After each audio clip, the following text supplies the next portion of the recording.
Well, welcome to our lecture this afternoon. It's the 20th of December 1944, the fifth day of the battle. I'm Brigadier General Doyle O. Hickey, and Colonel Robert House's Combat Command Reserve of the 3rd Armored Division attacks along a 15-mile wide front from Houghton with the objective of the Manet-Houffalize Road. Task Force Hogan reaches the Orthe River. Task Force Tucker reaches Samre, suffers heavy losses, has to withdraw to Amani, where it is absorbed by the Reserve Task Force Orr. Task Force Kane reaches Malampre. Task Force Hogan, on 21 December, is forced back while Orr and Kane hold off German attacks. The division rear at Houghton holds its ground against the German attack. On 22 December, my Combat Command A returns to division control, and Company first of the 517th Parachute Infantry Regiment is attached. The troops in Houghton beat off German attacks a second day. Task Force Hogan is now surrounded. Task Force Orr held its position while Task Force Kane's attack on Deschamps fails. On 23 December, the 509th Parachute Infantry Brigade is attached to 3rd Armored Division. The troops in Houghton continue to hold off the Germans. The 1st of the 517th attacks from Soissons to relieve Houghton, but makes little progress. Task Force Orr keeps its position. Task Force Kane attacks Deschamps again and fails to secure the town. Task Force Richardson takes over the Manet sector. Barraque de Frauture is lost in the evening. The 1st SS Panzer Corps is ordered to cease attempting to break through the Elsenborn Ridge. It's been a costly 7 days.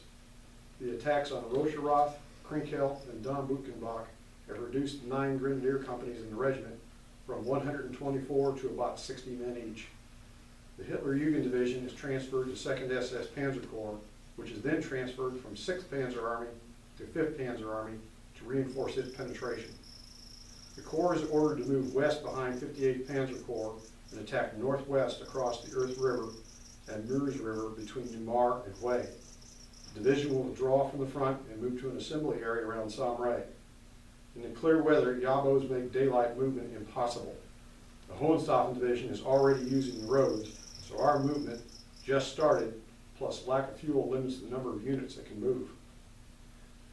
My Combat Command A takes control of the division's east half of the line. The 289th Infantry Regiment of the 75th Infantry Division is attached to me.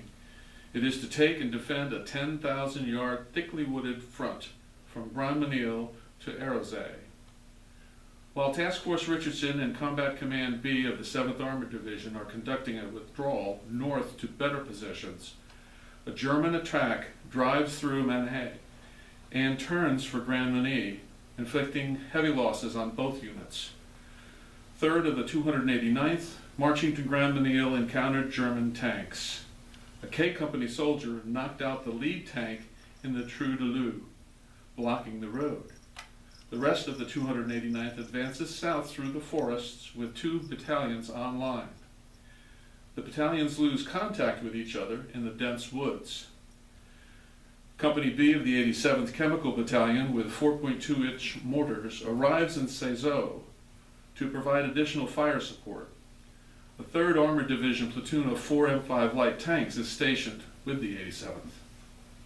The division headquarters, SS Panzer Grenadier Regiment 25, the Flak Abteilung, and some of the artillery reach Bayeux. After dark, the march to Samre resumes. SS Panzer Grenadier Regiment 26 has to use a convoluted route to avoid getting tangled up with other units' traffic and stopped in Maldini, nearly out of fuel. They will follow when fuel is delivered on the 27th. The division's Panzer Regiment, Panzerjäger Abteilung, and attached Speer Panzerjäger Abteilung 560 have no fuel. It's Christmas Day. Task Force Richardson's attack to take Grandmesnil fails. On the next day, Combat Command A and 3rd of the 289th Infantry Regiment attack and take Grandmesnil. 3rd Battalion goes over to the defense and reverts to control of its parent regiment.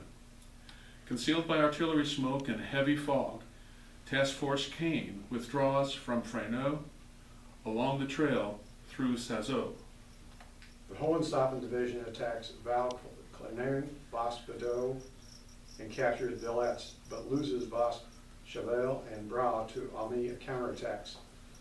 The Das Reich Division attacks Bale, and the division pulls back to Hill 455 south of Fresno, Oster, Manhay to go on the defense against U.S. attacks in the Grand Manil, Manhay area.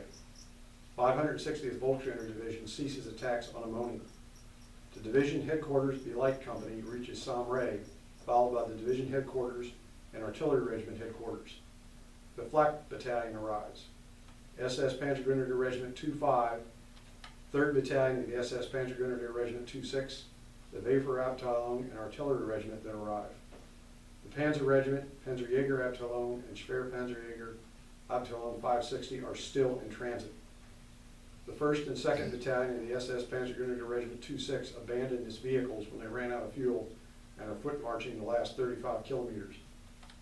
The Ami hold the Houghton, Soie, Herizet, Grand Manil, Manhay Road.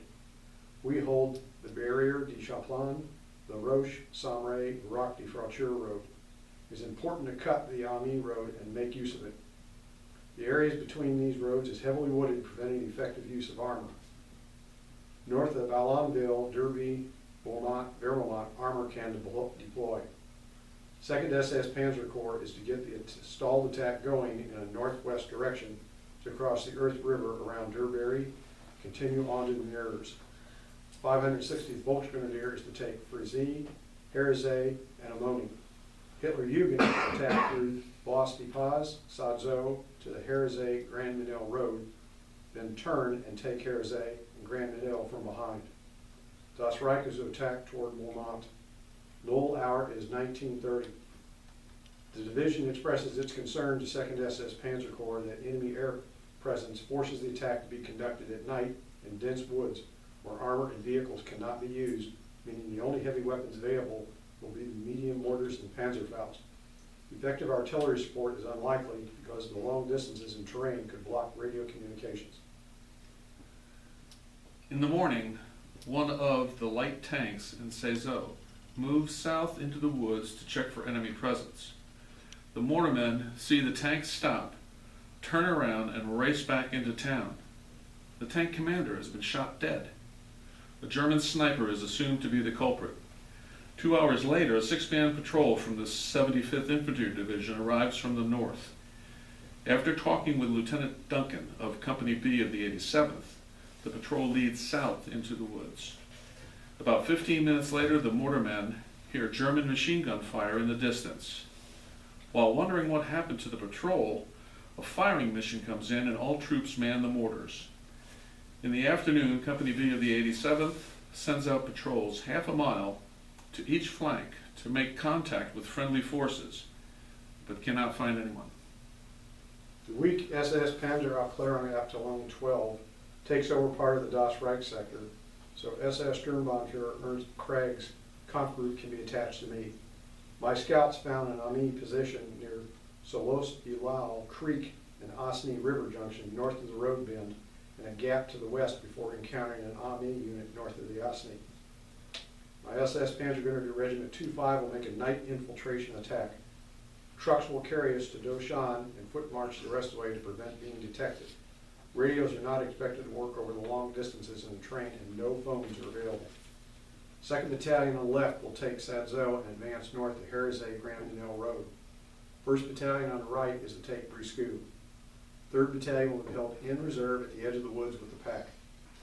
After my regiment reaches Sadzot, Kampfgroup Craig will advance around Ammonians and take the track through the woods, only 1 kilometer through Herpigay and Hazael to the Herizet Grand Manil Road. Hitler-Jugend artillery will move up as far forward as possible, but there will be no ranging fire to prevent loss of surprise. After dark, the regiment arrives in Doshan, dismounts, and marches north, with 2nd Battalion leading and 1st Battalion, followed by 3rd Battalion, and 3 packs pulled by crews from 13 Company.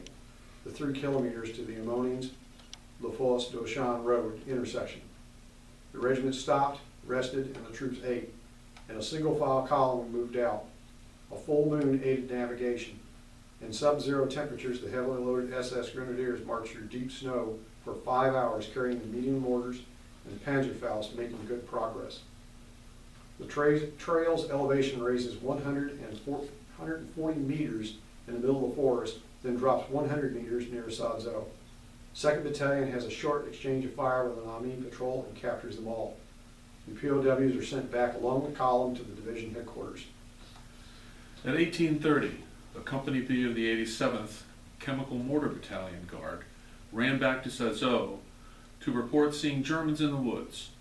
Another GI admitted not reporting seeing 2 Germans earlier. Company B of the 87th Commander, Captain Marshall, ordered a defensive line formed south of town. After an hour, Marshall canceled the alert, and the troops went back into the buildings. 30 minutes later, Company B of the 87th Command Post got a radio message from an unknown station that many Germans are in the woods heading for Sadzot. The defensive line was reformed for 1 hour, then troops went back into the buildings. At 2100, Captain Marshall notified the 289th Infantry Regiment was told there was no large enemy force in the area. The regiment reaches the edge of the woods 100 meters south of Sadzot. Regiment headquarters sets up in the hunting cottage near St. Jim Wayside Shrine. The Grenadiers are allowed to rest after all the troops arrived. The scouts reported Army movements, the location of each outpost, unit positions, and routes to deploy without being detected. As feared, contact cannot be established with Hitler-Jugend artillery or Kampfgruppe Krieg. Kampfgruppe Krieg reached its assembly area and started its attack. The Kampfgruppe entered Ammonings, ran into a roadblock, lost a number of vehicles, and communications broke down, stalling the advance. Krieg pulled back. My regiment scouts crept up to the 2 nearest outposts and slashed the throats of the American soldiers, killing them. 5th and 6th companies ran into Sadzot, yelling, supported by mortar, machine gun, and rifle grenade fire, while 1st Battalion advances along the east edge of the town, heading north. Fire is aimed at the buildings to allow the Grenadiers to get close enough to throw grenades inside.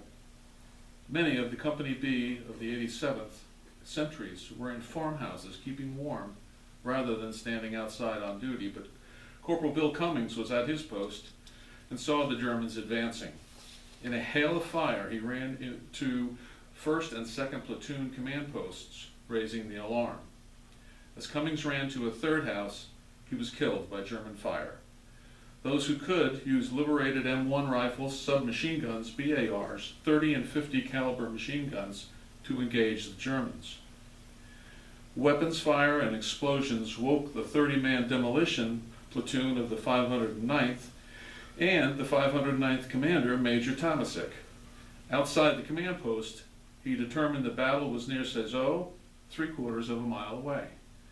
Off-duty men in the command post of Company A of the 629th Tank Destroyer Battalion, just north of Sadzot, were awakened by the crump of mortar fire and the increasingly louder sound of small arms fire drawing closer. 1st Battalion followed a creek toward Grisku, captured several POWs, and 1 abandoned light tank. In Sadzot, 2nd Battalion is making slow progress. A Grenadier used a Panzerfaust to knock out an Army light tank. Troops had to regroup after failing to storm 1 house. The light machine gun team firing on the house is killed by a grenade. A hail of hand grenade fails to reduce enemy fire. A Panzerfaust has to be used. Our mortar fire is confused and landing everywhere. 2nd platoon leader of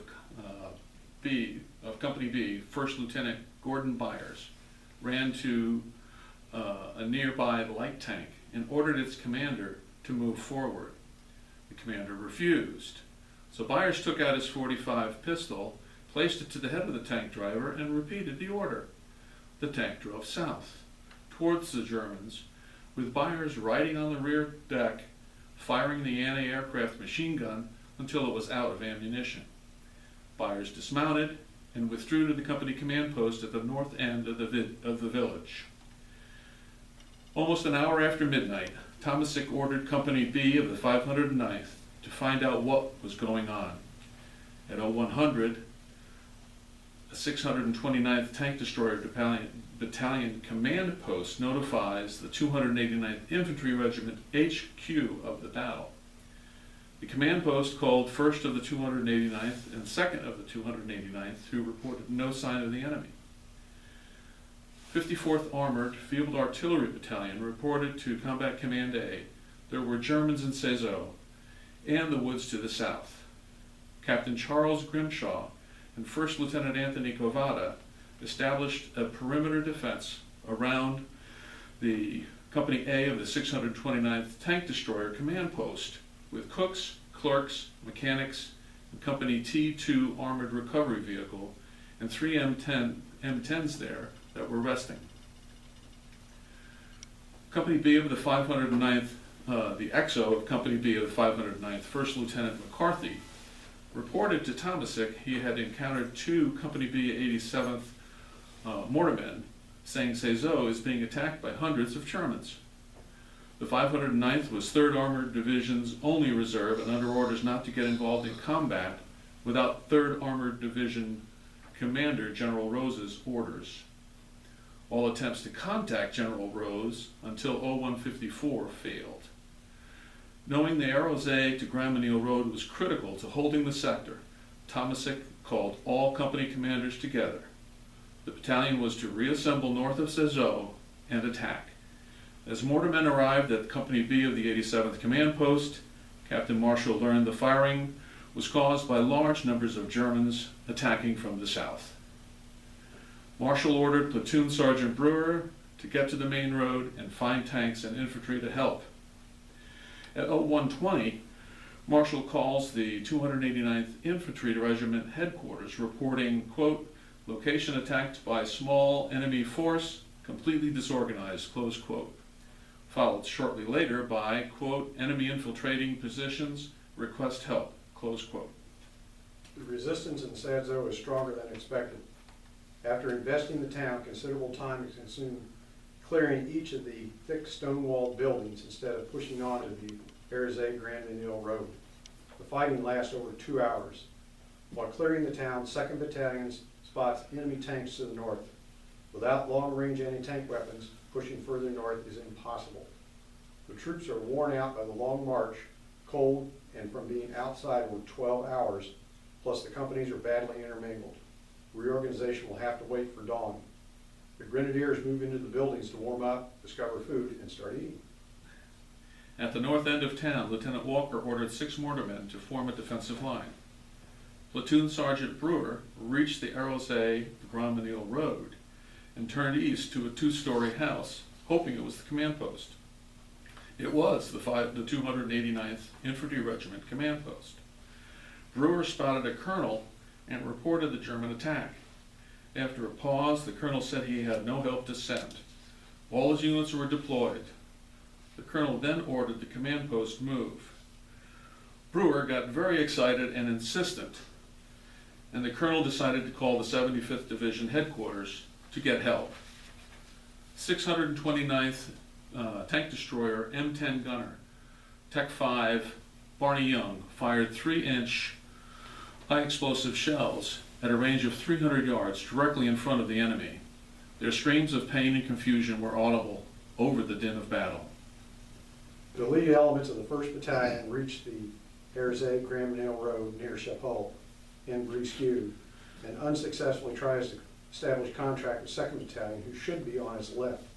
The scouts report enemy tanks in Brisqueux, so the battalion stops advancing since it has no long-range anti-tank weapons. A 2-man 509th Machine Gun Team set up a roadblock at the intersection of the Small Cross Trail, 300 yards south of the Arrozay Grand-Menil Road. At the north edge of town, Lieutenant Walker's defensive force had grown to 10, but was still too small, and believing the company commander lost, withdrew north. At 0200, the 509th Machine Gun Team sees figures in the night rushing toward them. They assumed it was Germans and opened up with machine gun and bazooka. They were shooting at Americans. 1 American was killed and at least three wounded before the mortarmen were able to yell loudly enough above the din to a tank was heard approaching the 509th roadblock. At 30 yards, the bazooka was fired and hit the tank, stopping it. Upon inspection, it was discovered to be an American tank, and the rocket killed the three crewmen. Three more mortarmen, then with Company B of the 87th, and its company commander and driver in a jeep, reached the roadblock. 6 M10s arrived at the roadblock. The captain commanding the tank destroyers wanted the troops to go in with them as infantry. Captain Marshall had 9 men and there were hundreds of Germans, so the tank destroyers stayed at the roadblock. The 509th Parachute Battalion arrived north of Sadzot. Company A attacked along the west side of the road to Sadzot, and Company C on the east. Company B was in reserve on the road. A small element was sent into the town itself, while the main forces planned to join to the south. The 509th stepped off, joining up with the 6 M10s spread out in a line at the roadblock. When 200 yards from the town, German machine guns opened up. The paratroopers and the M10s returned fire. The Germans defended the stone wall houses until seriously wounded or killed. At 05:30, the Company B of the 87th Mortar Band at the roadblock started for Herozé. Reports indicate that from 20 to 25 casualties were inflicted on the enemy by members of Company B of the 87th before they were forced to withdraw from the village. At dawn, a Task Force Richardson light tank platoon arrives at Brusco and starts firing on the Germans in the south, in the open ground to the south. Under tank fire, the 1st Battalion withdraws into a section of the forest north of Sadzot, pursued by the Ami tanks that keep out of Panzerfaust range. At the fork in the trail to La Fosse, a 13th Company PEC fires at the pursuing tank, convincing them to withdraw. Our artillery now joined the battle with devastating effect. German artillery fire starts to hit the Herozé to Grandmesnil Road area. At 08:30, I arrive and discover Sadzot has not been completely lost as reported. The Company A of the 629th Tank Destroyer Command Post troops hold several houses in the north part of town. Our radios will not function in this terrain, so communications depends mostly on field phones and runners. At 0900, the firing in Sadzot is still sporadic, but it is possible to venture out to see the results of the fighting. Ami tank fire made holding Sadzot impossible. The 2nd Battalion withdraws south to the edge of the forest to avoid encirclement. It's now 1000. A and C companies of the 509th meet up south of the town. At 10:15, the 509th reports Sadzot is captured. 53 of the 70 men in Company B of the 87th Chemical Mortar Battalion have been captured, wounded, or killed. The 509th had 120 casualties. 187 dead Germans were counted in Sadzot, and 60 POWs taken. Without armor support and effective artillery fire, it is impossible to advance. After 2 more days of indecisive fighting, Hitler was ordered to pull out of the line and move to Bastogne. This concludes our presentation. Are there questions? One of the smallest, least known battles that was really critical in the Ardennes.